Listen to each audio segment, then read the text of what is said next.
வேலூர் மாவட்டம் குடியாத்தத்தை அடுத்த தட்டப்பாறையில் வீட்டின் முன்பு விளையாடிக் கொண்டிருந்த 3 வயது சிறுமி காணாமல் போனது குறித்து போலீசார் வழக்கு பதிவு செய்து சிறுமியை தேடி வருகிறார்கள். இதுகுறித்த மக்களின் பேட்டியை பார்க்கலாம். 6:45 இருக்கு நான் கூப்பிட்டு வந்தது இல்லைன்ட்டு 7 மணி கரண்ட் ஆஃப் ஆயிடுச்சு. கரண்ட் ஆஃப் ஆகிட்டு கூட ஒரு 10 குரலில் கூப்பிட்டேன், இல்லை. அதுக்கப்புறமா எங்கள் வீட்டுக்காருக்கு அவங்க பக்கத்துக்கு சொல்லி இந்த மாதிரி குழந்தை இல்லைன்ட்டு அவங்க உடனே வந்தாங்க.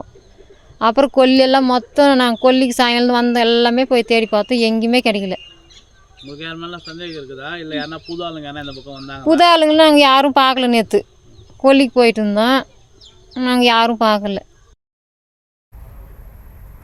இது தொடர்பான கூடுதல் விவரங்களுக்காக இணைகிறார் செய்தியாளர் சிதம்பரம். இது குறித்து காவல்துறை தரப்பில் என்ன நடவடிக்கை எடுக்கப்பட்டிருக்கு, விரிவான விவரங்களை வழங்கலாம்.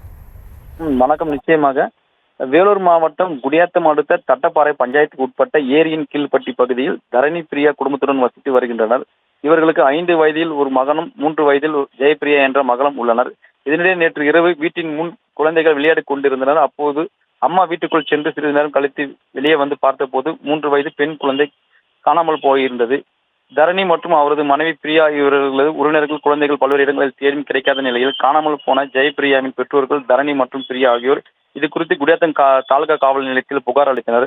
இதனையடுத்து சம்பவ இடத்திற்கு வந்த குடியாத்தம் தாலுகா போலீசார் இது குறித்து விசாரணை மேற்கொண்டு வருகின்றனர்.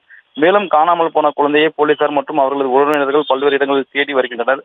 மேலும் குழந்தை யாராவது கடத்தினார்களா அல்லது குழந்தை வழி தெரியாமல் வேறு எங்கேயாவது சென்று விட்டதா உள்ளிட்ட பல்வேறு கோணங்களில் போலீசார் விசாரணை மேற்கொண்டு வருகின்றனர்.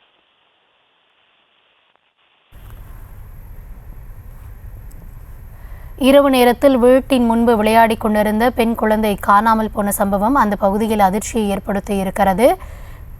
இரவு நேரத்தில் விளையாடிய போது மாயமானதால் பதற்றமான சூழலும் அங்கு நிலவி வருகிறது.